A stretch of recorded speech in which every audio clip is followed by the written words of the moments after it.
Hello बच्चों। तो बच्चों आशा करता हूं आप सभी मन से पढ़ाई कर रहे होंगे, है ना। यहाँ पे देखो बेटा, अभी तक एक चीज आपको हमेशा ध्यान रखना है। अभी बहुत लंबी जर्नी है यार, बहुत लंबी जर्नी है ना। हमें चीज़ों को, पूरे सिलेबस को कंप्लीट करना है और ये हमारा बिल्कुल फर्स्ट चैप्टर है। तो जर्नी बहुत लंबी है, लेकिन इस बात का ध्यान रखें कि बेटा स्टार्टिंग के जो चैप्टर्स होते हैं ना, वो बड़े इंपॉर्टेंट चैप्टर होते हैं। क्यों होते हैं? क्योंकि उन्हीं चैप्टर का यूज आपके आने वाले चैप्टर में होने वाला है। यानी अगर ये चैप्टर आप अच्छे से नहीं करते हो तो आपको कंटिन्यूअस प्रॉब्लम होती चली जाएगी। और यही रीजन है कि आपको हमेशा इस बात का ध्यान रखना है कि आप अपने मोटिवेशन को कम नहीं होने देना है। तो इसीलिए देखो यार, बहुत थ्योरी हमने की अभी तक और मुझे लगा कि अब हमने जो भी कॉन्सेप्ट पढ़ा है उस कॉन्सेप्ट पे रिलेटेड हम क्वेश्चन करें और उस क्वेश्चन के थ्रू फिर देखें कि क्या जो हमने कॉन्सेप्ट सीख रखा है, क्या वो कॉन्सेप्ट हम अप्लाई कर पा रहे हैं या नहीं कर पा रहे हैं। यही रीजन है कि हमने एग्जाम के पूछे हुए क्वेश्चन की आज हमने पूरी सीट लेकर आए हैं ताकि आप वो क्वेश्चन को कर सको। तो इस बात को ध्यान रखेंगे। और एक और बात आखिरी में बोलना चाहूंगा कि ये जो लेक्चर है ना बेटा, ये हमारा जेई और नीट दोनों के ही बच्चे यूज कर सकते हैं। उस हिसाब से इस लेक्चर को डिजाइन किया गया है ना। तो बिल्कुल आप सभी बच्चे इस पे बने रहेंगे। जो भी डाउट होगा यार, कमेंट बॉक्स में कमेंट करते रहोगे। आपके कमेंट हमेशा, मैं बताता हूं बेटा, हमें मोटिवेट करता है, मुझे मोटिवेट करता है। जब आप कमेंट करते हो तो उसमें या तो वो मोटिवेट करता है या मुझे पता चलता है कि आपकी प्रॉब्लम क्या है, तो मैं उसके अकॉर्डिंग आगे की प्लानिंग कर सकता हूं। तो आप अपना कमेंट करना नहीं भूलेंगे। तो चलो यार, आज का लेक्चर जैसा मैंने बताया कि हम क्वेश्चन डिस्कशन करने वाले हैं। जो भी हमने मूल कॉन्सेप्ट में अभी तक पढ़ रखा है उन्हीं कॉन्सेप्ट का यूज करते हुए हम क्वेश्चन को डिस्कस करेंगे। तो चलिए स्टार्ट करते हैं सेशन को। यहां पे देखेंगे बेटा, हमारा पहला क्वेश्चन क्या है। पहला क्वेश्चन है the percentage composition of carbon by mole in methane. अब देखो, आपको कहा जा रहा कि मीथेन में कार्बन का मोल परसेंट क्या होगा। मीथेन में सबसे पहले आपको पता है यार कि मीथेन का बेटा फॉर्मूला क्या होता है, आप मुझे बताओ। मीथेन का फॉर्मूला होता है CH4। मैंने स्टाइक्योमेट्री में एक बात हमेशा आपको बताई है कि ये मॉलिक्यूलर फॉर्मूला हमें क्या बताता है। ये मॉलिक्यूलर फॉर्मूला हमें बताता है कि अगर मैं कार्बन और हाइड्रोजन एटम का मोल रेशियो लूं तो ये मॉलिक्यूलर फॉर्मूला हमें बता रहा कि कार्बन और हाइड्रोजन एटम का जो मोल रेशियो है वो रेशियो कितना है, 1:7, है ना। तो percentage composition of carbon by mole कह रहा इन मीथेन। तो आपको ध्यान रखना है कि कार्बन और हाइड्रोजन का मोल रेशियो 1:5 है। यानी अगर हमारा कार्बन का मोल 1 होगा तो हाइड्रोजन का मोल कितना होगा, हाइड्रोजन का 4 मोल होगा। तो बताओ परसेंटेज कार्बन बाई मोल क्या हो जाएगा। परसेंटेज कार्बन बाई मोल क्या होगा, तो कार्बन का मोल 1 हुआ, टोटल मोल दोनों को ऐड कर दिया तो 5 हुआ इंटू 100। ये हमारा percentage by mole of carbon होगा। देखो इतने सिंपल सिंपल क्वेश्चन आते हैं यार एग्जाम में। आपको बस क्या करना है ना, आपको बस बेसिक जो बातें हैं उसको समझना है। अब वो बेसिक बातों पे आप कब ध्यान दोगे, जब आपका जो दिमाग है वो फोकस्ड होगा। आप एक्चुअली क्या होते हैं ना, आज इस रंग बिरंगी दुनिया में आप खो जाते हो यार, है ना। तो वो खोना नहीं है, अपने आप को बना कर रखना है। जो भी बच्चे अपने आप को बनाते हैं ना, वो डेफिनेटली यार चीजों को क्रैक कर सकते हैं। तो यहां मैंने सिंपल बोला कि भाई CH4 क्या बता रहा कि अगर कार्बन एटम का मोल 1 है तो हाइड्रोजन एटम का मोल 4 होगा। यानी टोटल मोल 5 है तो कार्बन का परसेंटेज मोल क्या होगा, तो कार्बन का मोल 1 है, टोटल मोल 5 है इंटू 100। क्यों 100? क्योंकि हमें परसेंटेज निकालना है और इस तरह से ये क्वेश्चन हमारा सॉल्व हो जाएगा। अब अगले क्वेश्चन पे आते हैं यार। नेक्स्ट क्वेश्चन देखोगे, नेक्स्ट क्वेश्चन हमें क्या दिया गया है, N unknown क्लोरोहाइड्रोकार्बन has 3.55% of chlorine. If each molecule of the hydrocarbon has one chlorine atom only, chlorine atom present in 1 gram of chlorohydrocarbon are. अब ध्यान दो, सबसे पहले कह रहा 1 ग्राम कंपाउंड में क्लोरीन के एटम क्या होंगे। सबसे पहले यहां पे ध्यान दो, कह रहा an unknown chlorohydrocarbon has 3.55% of chlorine. Chlorine का परसेंटेज बाई मास जो है वो कितना है, 3.55%। तो बहुत सिंपल है ना क्वेश्चन। मान लेते हैं let total mass of chlorohydrocarbon, total mass of chlorohydrocarbon हमने मान लिया 100 ग्राम है। तो आपके क्वेश्चन में क्या कहा जा रहा, आपके क्वेश्चन में कहा जा रहा कि अगर टोटल मास क्लोरोहाइड्रोकार्बन का 100 ग्राम होगा तो फिर क्लोरीन का मास होगा 3.55। तो अगर टोटल मास क्लोरोहाइड्रोकार्बन का 100 ग्राम है, देन मास ऑफ क्लोरीन क्या होगा, मास ऑफ क्लोरीन हमारा 3.55 ग्राम होगा। मास ऑफ क्लोरीन जो होगा वो हमारा 3.55 ग्राम होगा। कब, जब क्लोरोहाइड्रोकार्बन का मास 100 ग्राम होगा। क्यों, क्योंकि परसेंटेज तो हमें यही बताता है। परसेंट क्या बताता है, आउट ऑफ 100, यानी 100 ग्राम कंपाउंड है तो 100 ग्राम कंपाउंड में आपका क्लोरीन होगा 3.55 ग्राम, है ना। लेकिन अब ध्यान दो, आपको पूछा जा रहा 1 ग्राम क्लोरोहाइड्रोकार्बन में क्लोरीन एटम कितने होंगे। तो अगर 1 ग्राम में पूछा जा रहा तो क्यों ना हम क्लोरोहाइड्रोकार्बन का मास 1 ग्राम मान ले। तो अगर क्लोरोहाइड्रोकार्बन का मास 1 ग्राम होगा तो आप मुझे बताओगे सिंपल, मास ऑफ क्लोरीन क्या होगा, मास ऑफ क्लोरीन होगा 1 का 3.55%, यानी ये हमारा हो गया 3.55 इंटू 10 का पावर -2 ग्राम। ठीक है, अब मास से नंबर निकालना मैंने मोल कॉन्सेप्ट में कितनी बार आपको बताया है कि बेटा मोल कॉन्सेप्ट में ना आप मास को नंबर, नंबर को मोल में इंटरचेंज कर सकते हो। मोल से मास निकाल सकते हो, मास से नंबर निकाल सकते हो। तो हमें मास दिया गया है। अब आपको पता है नंबर ऑफ क्लोरीन एटम्स क्या होता है, mass by molar mass into Avogadro's number. Mass by molar mass into Avogadro's number. Mass chlorine का कितना है 3.55 इंटू 10 का पावर -2 ग्राम। क्लोरीन का मोलर मास कितना होता है 35.5 gram per mole into Avogadro's number 6.022 into 10 का पावर 23। तो आप देख सकते हो ये हमारा क्या आ जाएगा, ये हमारा आ जाएगा 6.022 इंटू 10 का पावर 20। क्लोरीन एटम का नंबर कितना आ गया 6.022 इंटू 10 का पावर 20, यानी आंसर हम सिंपल डी बोलेंगे। अब ये देखो कैसे आया, क्योंकि 3.55 को आप क्या लिख सकते हो बेटा 35.5 इंटू 10 का पावर -3। 35.5 कैंसिल हो जाएगा, ये 10 का पावर -3 और 10 का पावर 23 मिलकर क्या हो जाएगा 10 का पावर 20। तो बहुत सिंपल सा क्वेश्चन था यार।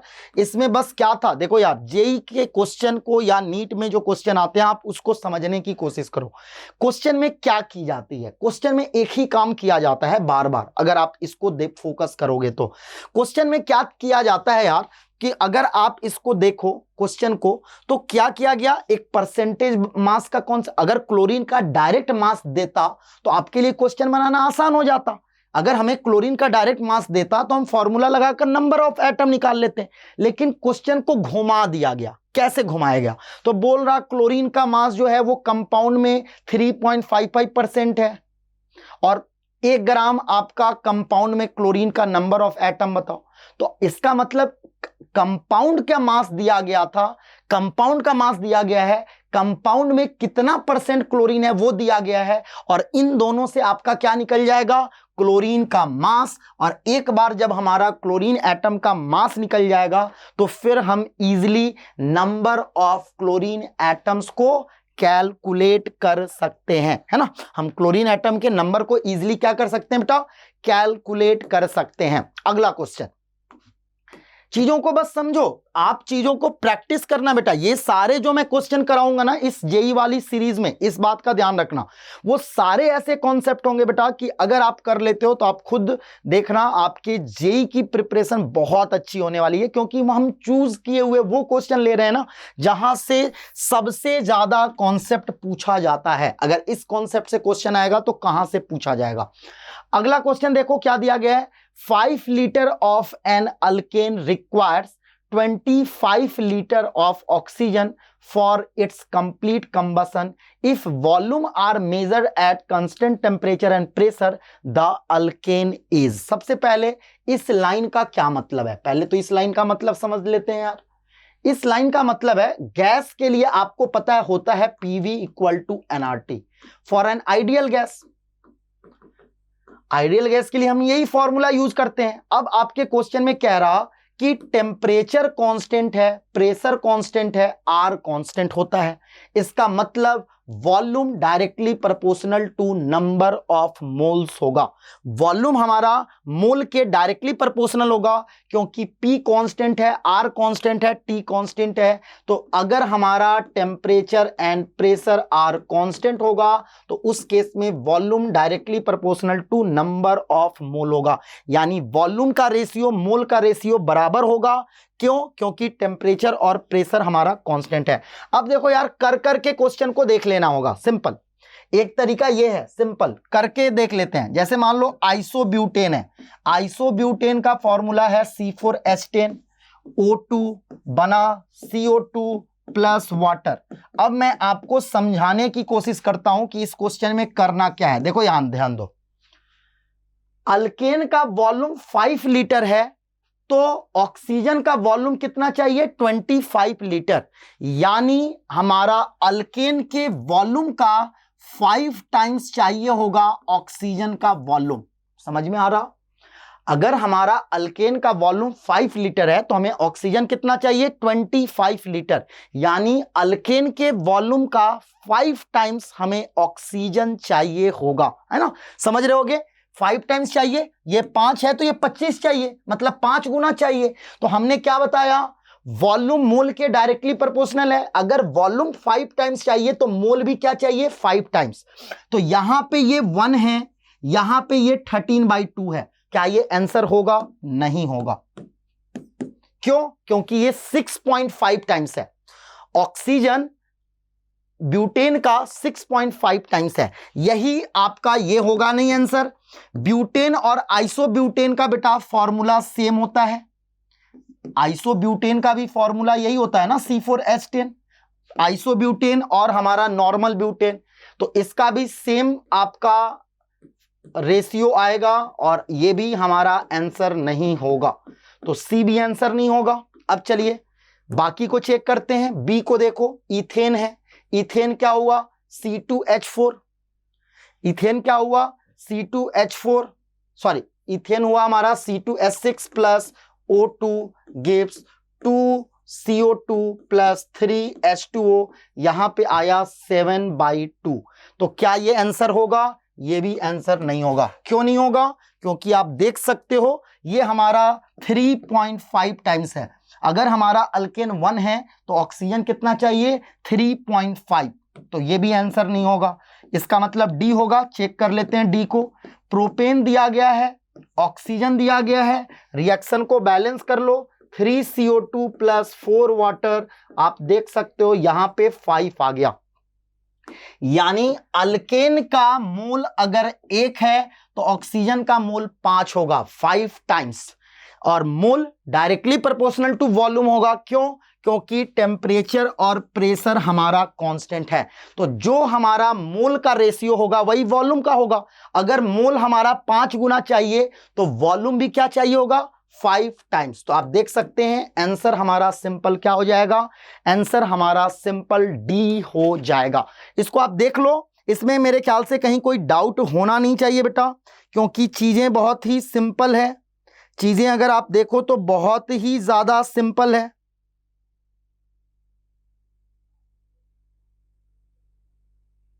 है ना? चीजें सिंपल है कि नहीं है यार?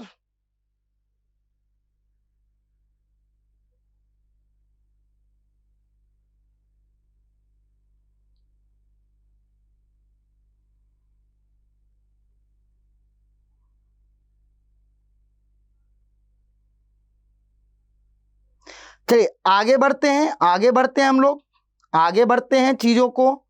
अब यहां पे देखो ये चीज क्वेश्चन हो गया, अगले क्वेश्चन पे आते हैं। नेक्स्ट क्वेश्चन हमें क्या दिया गया है, the amount of oxygen in 3.6 moles of water. क्या रहा, the amount of oxygen in 3.6 moles of water.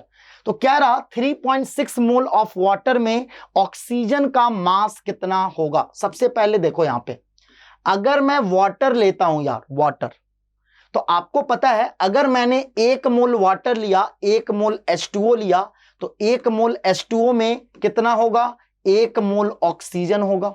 देखो अगर वाटर बेटा 1 है तो ऑक्सीजन भी तो 1 ही है ना, 1 वाटर में 1 ऑक्सीजन है, तो 1 मोल वाटर में 1 मोल ऑक्सीजन होगा। तो इसका मतलब क्या हुआ, 3.6 मोल्स ऑफ वाटर में आपका ऑक्सीजन कितना होगा, तो ऑक्सीजन एटम भी होगा, 3.6 मोल ऑफ ऑक्सीजन एटम होगा। अब आप मुझे खुद बताओ, ऑक्सीजन एटम का मोल निकल गया तो क्या मास नहीं निकाल दोगे, मास ऑफ ऑक्सीजन क्या होगा, ऑक्सीजन का मास का फॉर्मूला क्या होता है यार, मोल से, मोल इनटू मोलर मास, यही होता है। ऑक्सीजन का मोल है 3.6 और मोलर मास होगा ऑक्सीजन एटम का 16। तो ये हमारा कितना आ जाएगा, 48 और 57.6 ग्राम, 57.6 ग्राम। बहुत सिंपल सा क्वेश्चन था, है ना। जबकि ये सब एग्जाम में पूछे हुए क्वेश्चन है, ऐसा नहीं है कि बेटा ये मैं अपने मन से लेकर आया हूं और आप कहोगे सर ये तो आपने बहुत इजी आप क्वेश्चन करा रहे हो यार, है ना। तो ऐसा नहीं है बेटा कि मैं आपको इजी क्वेश्चन करा रहा हूं, है ना, मैं आपको ऐसा नहीं है बहुत इजी क्वेश्चन करा रहा हूं, इसलिए मैं कह रहा हूं ये बातें, इसलिए इस चीज को समझना, क्योंकि मैंने आपको सिंपल सा बताया है बेटा। सिंपल सी चीजें क्या बताई हैं कि देखो यार, अगर हमारा वाटर का फॉर्मूला H2O है तो आप देख सकते हो 1 वाटर में 1 ऑक्सीजन एटम है, तो मोल क्या है, नंबर है। जब 1 वाटर में 1 ऑक्सीजन का नंबर है तो 1 मोल वाटर में 1 मोल ऑक्सीजन होगा और 3.6 मोल वाटर में 3.6 मोल ऑक्सीजन एटम होगा। जब ऑक्सीजन एटम का मोल निकल गया तो मोल से मास हमें निकालना आता है। मोल से मास निकालने का सिंपल तरीका क्या है, मोल इनटू मोलर मास, है ना, मोल इनटू मोलर मास। अगला question, number of atoms in the following samples of substance is the largest in. अब देखो आपको पूछा जा रहा चारों ऑप्शन में नंबर ऑफ एटम्स जो है वो किसमें ज्यादा है। सबसे पहले ध्यान दो,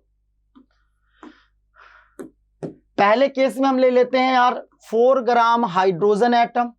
नंबर आपको पता है ना, नंबर ऑफ हाइड्रोजन क्या होगा, मास by molar mass into Avogadro's number, ये आ गया हमारा 4Na। चलिए दूसरा देख लेते हैं यार, 71 ग्राम ऑफ क्लोरीन है, तो नंबर ऑफ क्लोरीन एटम्स क्या होगा, मास by molar mass into Avogadro's number, ये हमारा आ गया 2Na, है ना। सी ऑप्शन को देखते हैं, 127 ग्राम ऑफ आयोडीन, फिर वही कहानी, नंबर ऑफ आयोडीन क्या होगा, ये भी होगा हमारा मास by molar mass into Avogadro's number, ये हमारा आ गया Na, है ना। अब हम फोर्थ आते हैं, फोर्थ में क्या है, 48 ग्राम ऑफ मैग्नीशियम। मैग्नीशियम जो होगा वो हमारा क्या होगा, नंबर ऑफ मैग्नीशियम एटम क्या होगा, मास by molar mass into Avogadro's number, ये हमारा कितना आ गया 2Na। तो आप खुद ही चेक कर लो, बताओ सबसे ज्यादा नंबर ऑफ एटम्स जो होगा वो हमारा नंबर ऑफ एटम्स किस में ज्यादा है, ए में ज्यादा है। अब देखो कुछ बच्चों के इस क्वेश्चन में ये भी कंफ्यूजन आ जाता है, कई बच्चों ने मुझे बहुत बार पूछा है कि सर ये 4 ग्राम जो हाइड्रोजन है ना, यहाँ पे ये हाइड्रोजन तो H2 के फॉर्म में एग्जिस्ट करता है, आपने H क्यों लिया हुआ है। तो यहां ध्यान दो बेटा, हमें नंबर ऑफ एटम्स निकालना था। अगर हम 4 ग्राम H2 भी अगर निकाल ले लें तो आप बताओ नंबर ऑफ H2 क्या होगा, मास by molar mass into Avogadro's number, ये हो गया 2Na। मोलर मास हमने 2 क्यों लिया? क्योंकि हमने मॉलिक्यूल H2 लिया हुआ है, तो H2 का मोलर मास 2 होता है, H का मोलर मास 1 होता है, तो ये 2Na आया। ये नंबर मॉलिक्यूल का आया बेटा। लेकिन अगर मैं आपसे कहूं कि नंबर ऑफ हाइड्रोजन क्या होगा, तो एक H2 में 2 हाइड्रोजन है। एक हाइड्रोजन मॉलिक्यूल में कितने हाइड्रोजन एटम है? 2 एटम है, यानी हाइड्रोजन एटम का जो नंबर होगा वो हाइड्रोजन मॉलिक्यूल का डबल होगा। हाइड्रोजन एटम का जो नंबर होगा वो हमारा हाइड्रोजन मॉलिक्यूल का डबल होगा। तो हाइड्रोजन मॉलिक्यूल का नंबर 2Na है, तो हाइड्रोजन एटम का नंबर 4Na होगा। तो आप मॉलिक्यूल का नंबर निकालकर फिर एटम का नंबर निकालोगे, उससे अच्छा है कि डायरेक्ट आप एटम का ही नंबर निकाल लो। क्योंकि एक बार क्या करोगे, मोलर मास में आप मॉलिक्यूल का मोलर मास लोगे और फिर उसको मल्टीप्लाई 2 से, यहां 2 लोगे, फिर 2 से मल्टीप्लाई करोगे, तो बात तो वही है ना। तो सिंपल इसमें हमें मास देकर पूछ रहा था किसमें लार्जेस्ट एटम होगा, तो हमने देखा सबसे ज्यादा नंबर ऑफ एटम्स हमारा ए में आया। अब इस कंफ्यूजन में नहीं रहना कि मास ज्यादा होगा तो नंबर ज्यादा होगा, नहीं, एटम भारी होता है ना। अलग अलग एटम जो होता है, हाइड्रोजन हमारा लाइटेस्ट एटम होता है, तो हाइड्रोजन एटम जब लाइटेस्ट एटम होता है तो इसके कम मास में भी एटम का नंबर बहुत ज्यादा होगा, और जो हेवियर एलिमेंट होते हैं उनके ज्यादा मास में भी उनका नंबर क्या होता है? कम होता है। जैसे आप देख लो आयोडीन, आयोडीन के बारे में आप यहां पे देख सकते हो कि आयोडीन जो हमारा है, आयोडीन के बारे में आप सिंपल यहां अगर देखना चाहो तो आप देख सकते हो। आयोडीन के बारे में क्या देख सकते हो यार?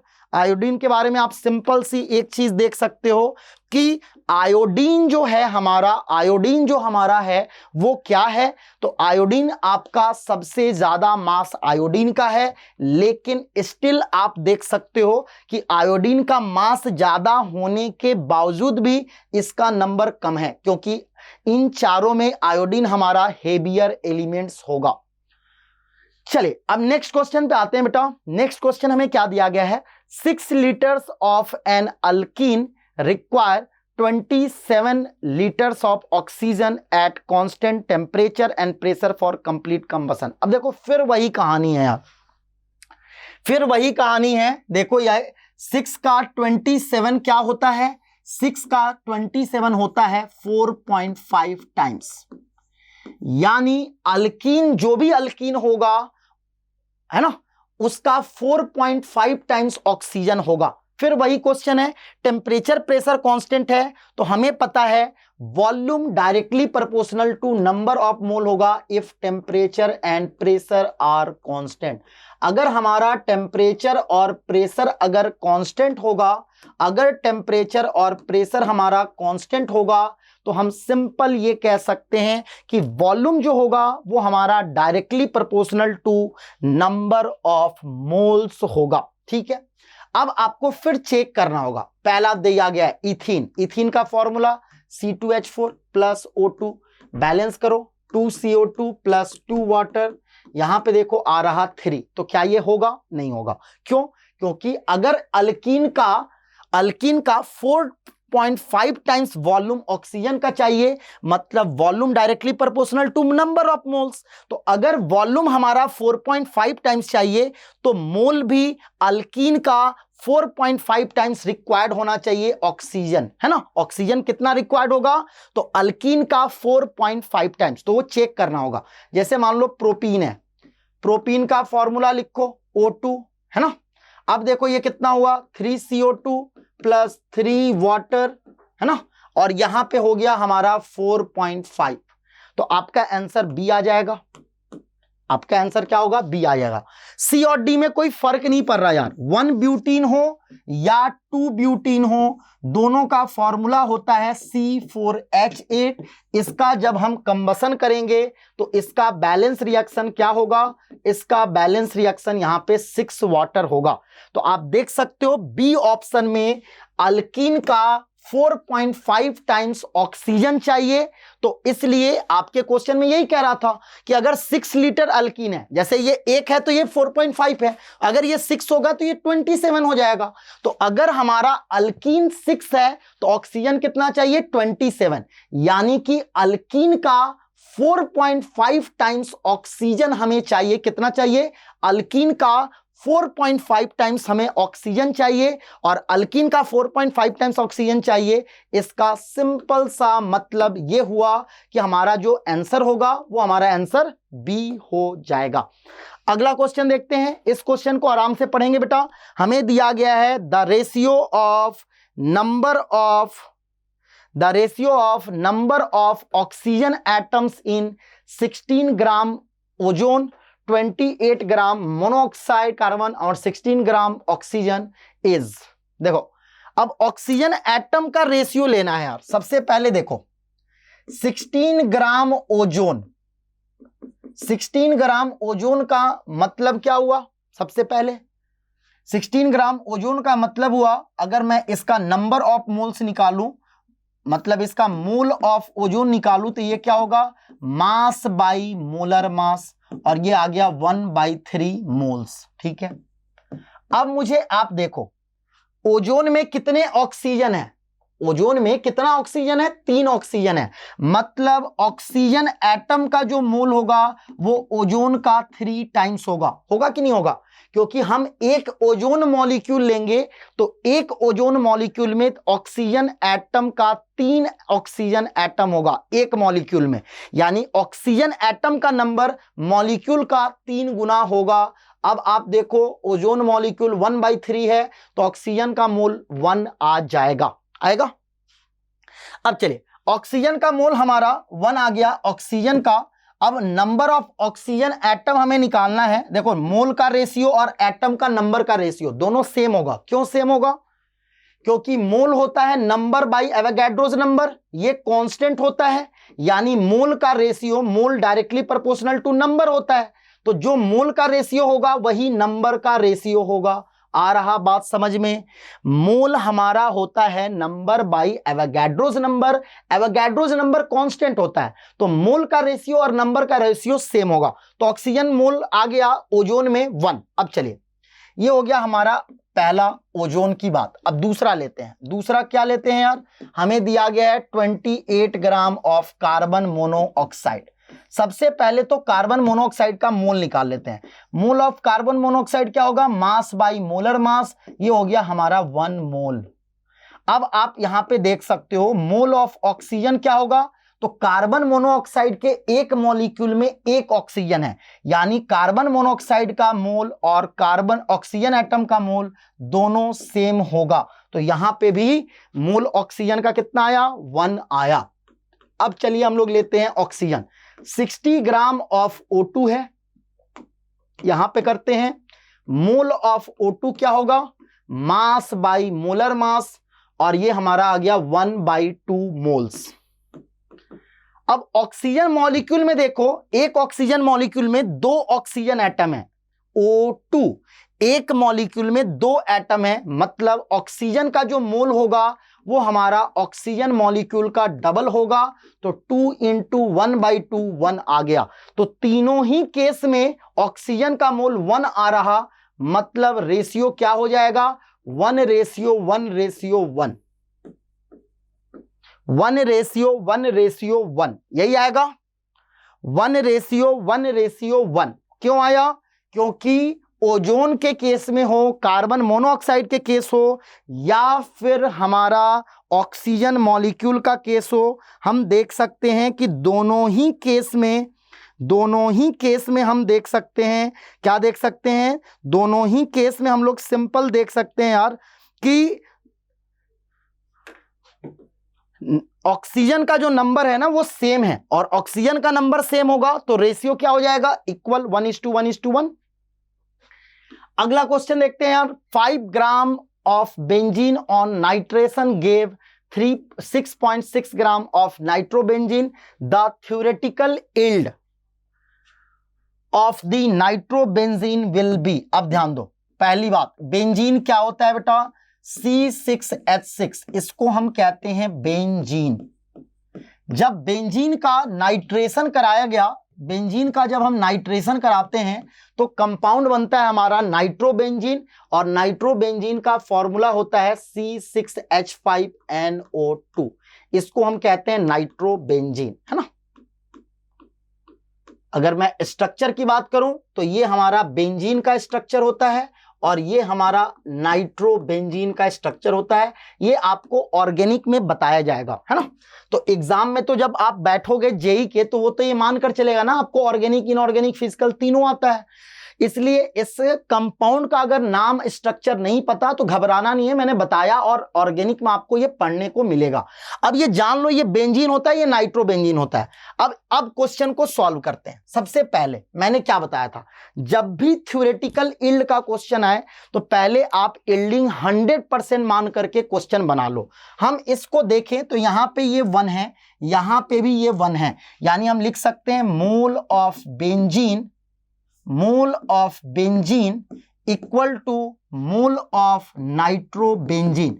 और ये हमारा मोल कौन सा होगा, ये हमारा मोल होगा एक्सपेक्टेड मोल होगा। अब चलिए, बेंजीन का मोल क्या होगा, मास बाई मोलर मास। नाइट्रोबेंजीन का मोल क्या होगा, तो नाइट्रोबेंजीन का मोल होगा इसका मास जो एक्सपेक्टेड है डिवाइडेड बाई मोलर मास। और मोलर मास कितना होगा यार, 32 46 तो ये 123 आ रहा। चलो अब यहां से मास ऑफ नाइट्रोबेंजीन हमारा एक्सपेक्टेड मास, अगर ये रिएक्शन की इल्डिंग 100% होती तो इसका मास आता 630/78 ग्राम। ये एक्सपेक्टेड मास है, लेकिन एक्चुअल मास तो कुछ और है, तो परसेंटेज इल्डिंग क्या होता है, परसेंटेज इल्डिंग क्या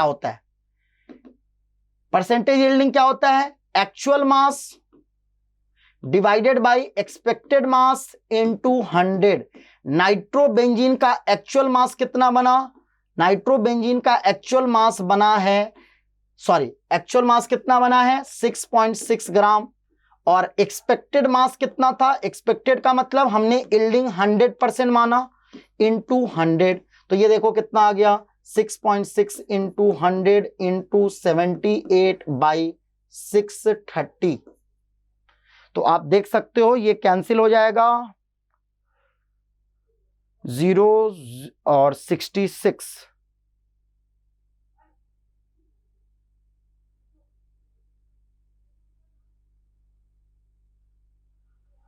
जो भी है ये हमारा लगभग जो है वो 80 से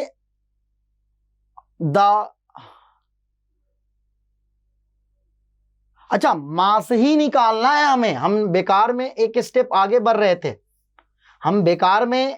स्टेप आगे बढ़ रहे थे, परसेंटेज यील्डिंग निकाल रहे थे।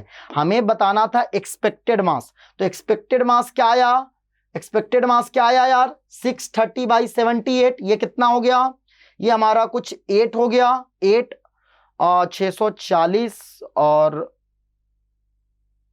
640 60, तो 8.09 ग्राम आ रहा, 8.09 ग्राम। ये हमारा थ्योरेटिकल हुआ, ये थ्योरेटिकल इल्ड हुआ, और एक्चुअल में कितना बन रहा, एक्चुअल में बन रहा 6.6 ग्राम। इससे आप परसेंटेज इल्डिंग भी निकाल सकते थे, लेकिन क्वेश्चन में हमें परसेंटेज इल्डिंग ना पूछ करके हमें पूछ रहा था कि थ्योरेटिकली इल्ड कितना होगा। थ्योरेटिकल इल्ड का मतलब अगर ये हम एज्यूम करें कि अगर इस रिएक्शन की इल्डिंग 100% है तो फिर हमारा कितना बनेगा मास, ये हमें बताना था कि नाइट्रोबेंजीन का मास कितना बनेगा अगर हम ये एज्यूम करें कि ये रिएक्शन का इल्डिंग 100% है। अगला question, how many moles of magnesium phosphate will contain 0.25 mole of oxygen atom. अब ध्यान दो, हमें मैग्नीशियम फॉस्फेट का फॉर्मूला दिया गया है यार। मैंने बताया था अगर कोई कंपाउंड है, अगर आपको ध्यान हो तो मैंने बताया था अगर कोई कंपाउंड है AXBYCZ तो हम क्या लिख सकते हैं, mole of AX BY CZ equal to mole of A by X equal to mole of B by Y equal to mole of C by Z। ये मैंने आपको बताया था, किसी भी पर्टिकुलर कंपाउंड के लिए ये फॉर्मूला हम यूज कर सकते हैं। अब ये मैग्नीशियम फॉस्फेट है तो हम इसके लिए क्या लिख सकते हैं, mole of magnesium phosphate equal to mole of oxygen atom by 8। क्यों लिख सकते हैं, क्योंकि देखो एक मैग्नीशियम फॉस्फेट में क्या है, 3 मैग्नीशियम है, 2 फास्फोरस है और 8 ऑक्सीजन है। इसको हम चाहें तो ये भी लिख सकते थे, मोल of magnesium atom by 3, mole of phosphorus atom by 2, लेकिन इसकी जरूरत हमें है नहीं।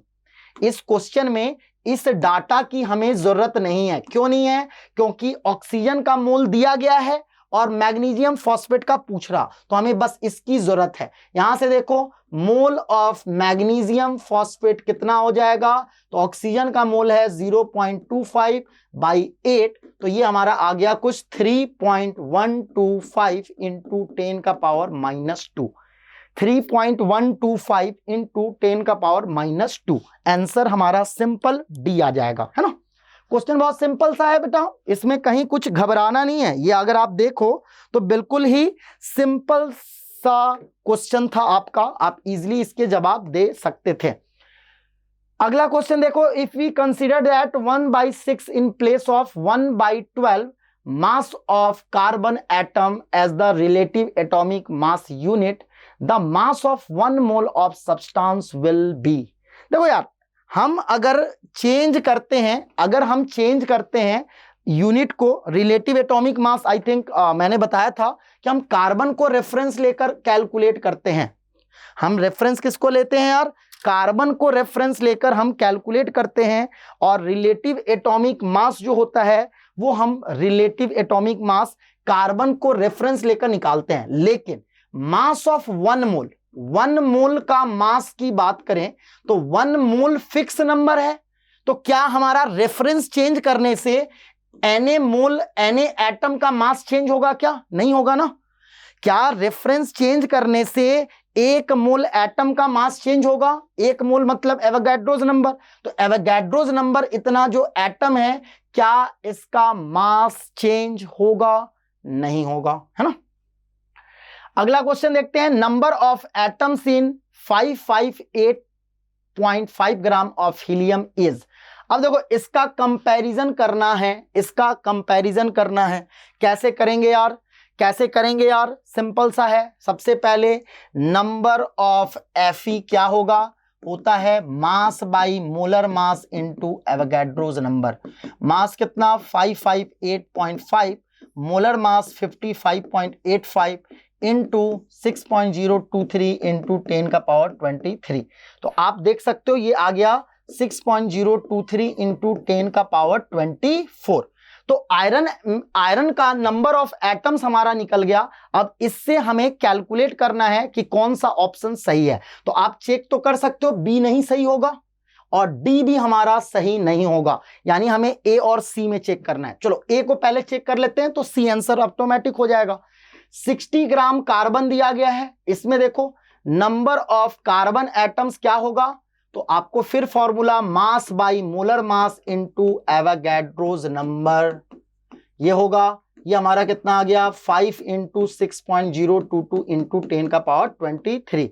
अब अगर मैं लूं ट्वाइस दैट और इन 60 ग्राम कार्बन, 60 ग्राम कार्बन का ट्वाइस अगर मैं ले लूं, ट्वाइस का मतलब 120 ग्राम, तो इसको मैं 2 से मल्टीप्लाई करना होगा, और 2 से मल्टीप्लाई करेंगे तो देखो आंसर हमारा आ गया, यानी ए ऑप्शन ही करेक्ट ऑप्शन होगा। ए ऑप्शन ही हमारा करेक्ट ऑप्शन होगा। एक दूसरा तरीका सिंपल था, क्या 558.5 ग्राम आयरन में बेटा 10 मोल आयरन होगा, मास बाई मोलर मास 10 मोल होगा। 60 ग्राम कार्बन में कार्बन का मोल 5 है, तो 5 का डबल क्या होगा 10 मोल। एक सिंपल तरीका था। मैं आप कहोगे सर नंबर दिया गया है, मोल आप क्यों निकाल रहे हो, इसलिए मैंने नंबर निकालकर आपको दिखाया, लेकिन पिक्चर बहुत सिंपल है।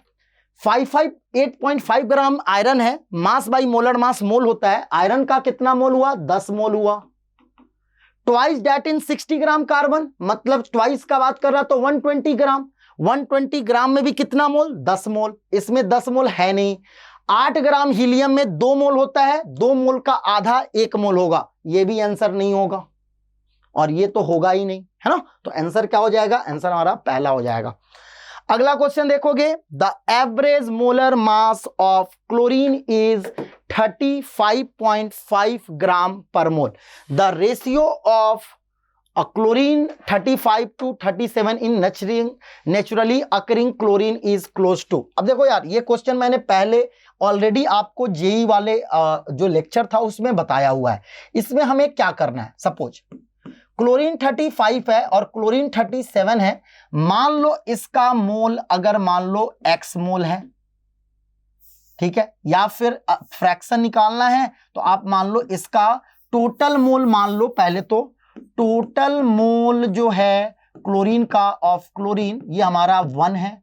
हमने मान लिया मोल ऑफ क्लोरीन 35 हमने x मान लिया, तो मोल ऑफ क्लोरीन 37 कितना होगा? 1 माइनस x। अब ये क्वेश्चन उठता है कि भाई सर आपने जो है ये क्लोरीन का टोटल मोल 1 क्यों माना? क्योंकि एक मोल के मास को ही मोलर मास कहते हैं। तो अगर क्लोरीन का एवरेज मोलर मास 35.5 है, मतलब ये 1 मोल का मास है, तो हम मान ही लिया मैंने कि 1 मोल क्लोरीन है और 1 मोल क्लोरीन में 35 का मोल x है, तो 37 का 1 माइनस x होगा। अब चलो, मास ऑफ क्लोरीन 35 क्या होगा? मोल इंटू मोलर मास, ये हो गया 35x gram. Mass of chlorine 37 क्या होगा? मोल इंटू मोलर मास, ये हमारा हो गया 37 माइनस 37x ग्राम, है ना। ठीक है, अब आपको पता है टोटल मास कितना होगा? टोटल मास 35.5 ग्राम होगा, दिया हुआ है। 1 मोल का मास 35.5 ग्राम है। ग्राम पर मोल का मतलब क्या होता है बेटा, मुझे बताओ। ग्राम पर मोल का मतलब क्या होता है? ग्राम पर मोल का मतलब क्या होता है? अगर हमें दिया गया है average mass of chlorine is 35.5 gram per मोल, इसका मतलब क्या हुआ? 1 मोल का मास दिया गया है, तो मान ही लिया हमने 1 मोल। तो इस 1 मोल का टोटल मास कितना होगा? 35.5 ग्राम। अब 1 मोल में कौन कौन है? 35 और 37, तो दोनों के मास को ऐड करो। 35x plus 37 minus 37x equal to 35.5। यहां से देखो क्या आया, यहां से आया 2x इक्वल टू 1.5, तो x हमारा आ गया 0.75, यानी मोल ऑफ क्लोरीन 35 हुआ 0.75, मोल ऑफ क्लोरीन 37 हुआ 1 माइनस x यानी 0.25। तो आप बताओ क्लोरीन 35 और क्लोरीन 37 का मोल का रेशियो कितना हुआ? 0.75 रेशियो 0.25, यानी 3:1। रेशियो क्या आया? 3:1। क्लोरीन 35 और क्लोरीन 37 का जो मोल का रेशियो आया, ये रेशियो कितना आया हमारा? ये रेशियो आया हमारा 3:1। 3:1 कैसे आया? तो सिंपल सा मैंने बोला, हमने टोटल मोल बेटा 1 क्यों माना? क्योंकि मोलर मास जो होता है वो 1 मोल का मास होता है। तो आपको एवरेज मोलर मास दिया गया था 35.5 ग्राम पर मोल, इसका मतलब है 1 मोल का मास दिया गया है, तो हमने मान ही लिया टोटल मोल 1 है। अब इस 1 मोल में हमने मान लिया 35 का मोल x है, तो 37 का 1 माइनस x होगा। मोल पता है 35 का, तो क्या हम मास नहीं निकाल सकते? 37 का मोल पता है, तो क्या हम उसका मास नहीं निकाल सकते? Mole into molar mass. और इस तरह से हम टोटल मास हमने क्लोरीन 35 और 37 का निकाल लिया, और इनका सम जो होगा वो 35.5 के बराबर होगा, क्योंकि क्वेश्चन में ही दिया गया था कि इसका मोलर मास यानी 1 मोल का मास 35.5 है। यहां से हमारा क्या निकल गया? यहां से हमारा सिंपल x निकल गया। अगला question, the ratio of the mass percentage of carbon and hydrogen and carbon and oxygen of a acyclic organic compound X are, ठीक है, 4:1 and 3:4। then the moles of oxygen gas required for complete combustion of 2 moles of organic compound X is। सबसे पहले इस organic compound का formula हम मान लेते हैं CXHYOZ। अब हमें देखो क्या दिया गया है। सबसे पहले हमें क्या दिया गया है, हमें यह दिया गया है यार, हमें क्या दिया गया है, हमें यह दिया गया है कि कार्बन का मास और हाइड्रोजन का जो मास का रेशियो है ये हमारा 4:1 है। इसका मतलब समझ में आया? कार्बन का, अगर मैं कार्बन और हाइड्रोजन का रेशियो की बात करूं तो ये 4:1 है। ये कौन सा रेशियो है बेटा? ये हमारा मास रेशियो है। अब मोल रेशियो निकालना है तो हम क्या करेंगे, मास को मोलर मास से डिवाइड कर देंगे यार, तो ये हमारा मोल रेशियो निकल गया। यानी कार्बन और हाइड्रोजन का जो मोल रेशियो है ये हमारा आ गया 1:3। कार्बन और हाइड्रोजन का हमारा क्या आ गया, मोल रेशियो आ गया 1:3। ठीक है, आगे बढ़ते हैं। अगर हम कार्बन और ऑक्सीजन का मास रेशियो की बात करें तो वो हमें दिया गया 3:4 मास रेशियो।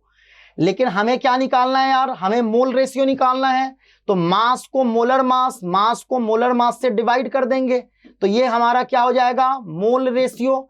ये आप देख सकते हो 1/4:1/4, यानी 1:1 आ गया मोल रेशियो किसका, कार्बन और ऑक्सीजन का। इसका मतलब आप देखो क्या है, एक कार्बन का मोल अगर 1 है तो हाइड्रोजन 3 होगा, और 1 कार्बन होगा तो ऑक्सीजन 1 होगा। यानी इसका हम इंपिरिकल फॉर्मूला की बात करें तो इंपिरिकल फॉर्मूला आ जाएगा CH3O।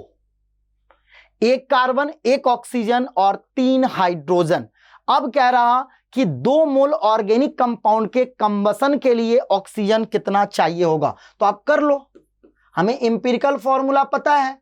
कंबसन होता है तो क्या बनता है यार, CO2 और वाटर। कंबसन होता है तो क्या बनता है, CO2 और वाटर। अब इसको बैलेंस कर दो, 3 वाटर 2 CO2 तो 2 कार्बन 6 हाइड्रोजन। अब देखो ऑक्सीजन कितना हुआ, 3 4 7 2, तो यहां पे 5 होगा, 5/2। तो आप देख सकते हो then the moles of oxygen gas required for complete combustion of 2 moles of organic compound X is।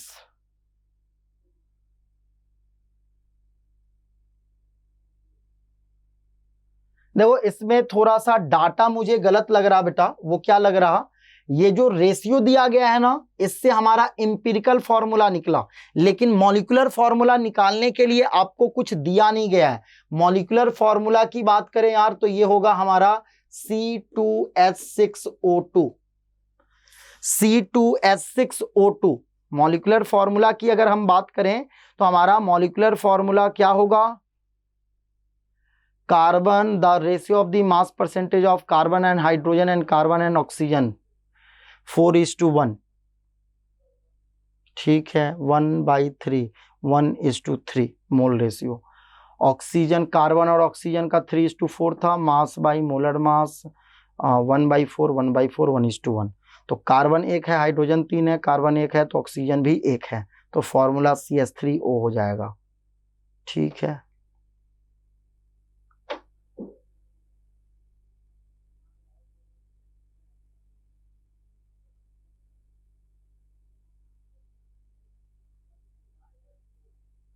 चलो यही मॉलिक्यूलर फॉर्मूला पॉसिबल है यार। देखो अगर इंपिरिकल फॉर्मूला CH3O है तो मॉलिक्यूलर फॉर्मूला यही पॉसिबल है C2H6O2। इसके अलावा कोई दूसरा पॉसिबल है नहीं यार, है ना। ये ऑर्गेनिक में आपको पता चलेगा। तो अगर हम C2H6O2 की बात करें और यहां ऑक्सीजन है, यहां पे प्रोडक्ट बना, ये 2 मोल ले लो, 2 मोल के लिए पूछ रहा, तो ये हमारा 4 CO2 होगा, ये हमारा 6 वाटर होगा, तो 8 और 6 14, 4 यहां पे 5, तो आंसर 5 हो जाएगा। अब आप कहोगे सर C2H6O2 ही क्यों हुआ, क्योंकि ध्यान दो यार, CH3O ऐसा कोई मॉलिक्यूलर फॉर्मूला होगा नहीं, क्योंकि ऑक्सीजन 2 बॉन्ड बनाता है। अब कहोगे सर इसमें CH3O में अगर हम 3 से मल्टीप्लाई कर दें तो ये हो जाएगा C3H9O। अब देखो C3H9O क्या पॉसिबल है? नहीं है। देखो अगर हमारा ऑक्सीजन है तो आप देखो 3 2 5 3 8 ही ऑक्सीजन हो सकता है, यहां 9 हो जाएगा, इसलिए N जो होगा वो हमारा 2 ही होगा। ये ऑर्गेनिक में आपको मैं बताऊंगा। तो यहां पे मॉलिक्यूलर फॉर्मूला हमारा C2H6 होगा और इसलिए ऑक्सीजन का मोल जो होगा वो हमारा 5 हो जाएगा। Next question, the ratio of mass percentage. Same तरह का क्वेश्चन है यार, सेम तरह के क्वेश्चन है, मैं डिफरेंट क्वेश्चन करा देता हूं। अब ये क्वेश्चन देखो, अच्छा क्वेश्चन है यार। द मोस्ट एबंडेंट एलिमेंट्स, देखो ये सेम क्वेश्चन है बेटा, ये खुद से आप ट्राई करना, नहीं बनेगा तो मुझसे पूछ लेना, है ना। ये सेम टाइप का क्वेश्चन है। The most abundant elements by mass in the body दिया गया है, ठीक है। द मास विच इज 75 kg person would gain if all hydrogen atoms are replaced by H2। अब देखो क्वेश्चन में क्या किया गया है, एक मतलब सिंपल एक बॉडी में आपको मास परसेंटेज दिया गया है अलग अलग का, ठीक है। तो बताओ percentage, sorry mass of H1 कितना होगा? तो 75 kg पर्सन है और हाइड्रोजन का जो मास है वो हमारा 10% है। तो हाइड्रोजन जो एटम है हमारा H1, उसका मास होगा कितना? 7.5 kg। अब आप मुझे बताओ, कहा जा रहा अगर सारा का सारा H1 कन्वर्ट हो जाएगा H2 में तो उस पर्सन का कितना मास का गेन होगा? सबसे पहले H1 का मास 1 होता है और H2 का मास बेटा 2 होता है। H1 का मास 1 होता है, H2 का मास 2 होता है, मतलब ये 2 टाइम्स होता है। यानी जितना मास H1 का होता है उसका डबल मास H2 का होता है। तो बताओ गेन कितने का होगा? यानी हाइड्रोजन एटम का मास, अगर इसका मास आप बताओ, इसका मास अगर 7.5 kg है और अगर पूरा का पूरा H1 कन्वर्ट हो जाएगा H2 में तो इसका मास कितना हो जाएगा? 15 kg हो जाएगा। यानी गेन कितने का हुआ? गेन हुआ 15 माइनस 7.5, 7.5 kg। क्वेश्चन बहुत लॉजिकल था, बस आपको ह्यूमन बॉडी और ये सब मास परसेंट दे दिया ना, तो इसलिए आप कंफ्यूज हो जाओगे। सिंपल दिया गया था कि अलग अलग एलिमेंट्स का जो ह्यूमन बॉडी में, हेल्दी बॉडी में जो मास परसेंटेज होता है एलिमेंट्स का वो दिया गया है। ऑक्सीजन 61.4% होता है, कार्बन इतना होता है, हाइड्रोजन उतना होता है, नाइट्रोजन इतना होता है। फिर कह रहा कि the mass which a 75 kg person would gain if all H1 are replaced by H2। यानी पर्सन का मास 75 kg है और पर्सन का कितना परसेंट हाइड्रोजन है? तो 10% हाइड्रोजन है। तो हमने कहा हाइड्रोजन का मास होगा 7.5 kg और अगर हमारा पूरा का पूरा H1 H2 में कन्वर्ट होगा मतलब मास डबल हो जाएगा। यानी पहले मास 7.5 kg था हाइड्रोजन का, तो अब हाइड्रोजन का मास हो गया 15 kg। तो गेन कितने का हुआ? तो गेन हमारा 7.5 kg का हो जाएगा। अगला क्वेश्चन देखो, eight 300 kelvin and 1 atm 15 ml of a gaseous hydrocarbon requires 375 ml air containing 20% O2 by volume for complete combustion। ठीक है। After combustion the gases occupy 330 ml assuming that the water formed is in liquid form and the volume were measured at the same temperature and pressure। The formula of the hydrocarbon। सबसे पहले ध्यान दो, एक hydrocarbon का combustion का ये formula होता है यार, CXHY है कोई हाइड्रोकार्बन। तो अगर मैं इसका कंबसन करता हूं तो ये हमारा XCO2 प्लस Y/2H2O होता है, ठीक है। अब ध्यान दो, आपको इस हाइड्रोकार्बन का वॉल्यूम जो है वो हमारा दिया गया है 15 ml, ठीक है। एयर का वॉल्यूम, क्वेश्चन में देखो एयर का वॉल्यूम 375 ml है और उस एयर में ऑक्सीजन कितना है? 70%। यानी वॉल्यूम ऑफ ऑक्सीजन जो होगा वो 375 का 20% होगा और ये हो गया 75 ml। तो 75 ml ऑक्सीजन होगा और बाकी 300 ml दूसरे अदर गैस होंगे। तो हमारा ऑक्सीजन कितना है 75 ml। ठीक है, अब आप मुझे बताओ, जब ये दोनों कंप्लीट रिएक्ट कर जाएंगे, जब ये दोनों कंप्लीट रिएक्ट कर जाएंगे तो इसका वॉल्यूम कुछ बचेगा नहीं, इसका भी वॉल्यूम कुछ बचेगा नहीं। वाटर कह रहा लिक्विड है, ये हमारा गैस है, ये हमारा गैस है, ये हमारा गैस है ना, वाटर लिक्विड है यार। तो अब अगर इसका वॉल्यूम 15 है तो ये x टाइम्स बनेगा, मतलब CO2 का वॉल्यूम होगा 15x, 15x होगा ना।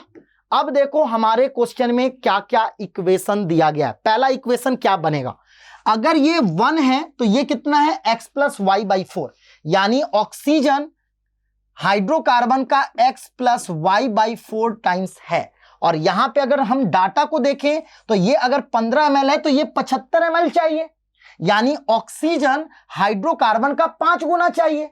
तो ये जो वॉल्यूम का डाटा है वो कह रहा कि ऑक्सीजन का जो वॉल्यूम होगा वो हाइड्रोकार्बन का 5 गुना होगा। और जो हमारा जनरल इक्वेशन कहता है वो क्या कह रहा कि ऑक्सीजन हाइड्रोकार्बन का x plus y by 4 times होगा, यानी x प्लस वाई बाई 4 की वैल्यू 5 होगी। ये हो गया इक्वेशन 1।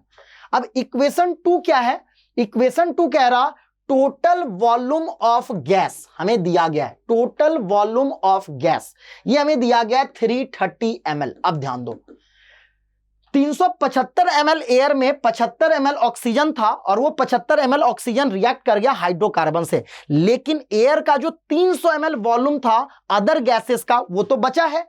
तो 300 ml जो होगा वो हमारा एयर होगा अदर देन ऑक्सीजन, और दूसरा कार्बन डाइऑक्साइड का वॉल्यूम भी बन गया रिएक्शन के बाद कितना 15x। यहां से देखो x आ गया 2, इस x की वैल्यू इसमें पुट करोगे तो हमारा क्या आ जाएगा y निकल जाएगा। ये x की वैल्यू उसमें पुट करेंगे तो क्या निकल जाएगा y निकल जाएगा। क्लियर है, क्या चीजें क्लियर हैं?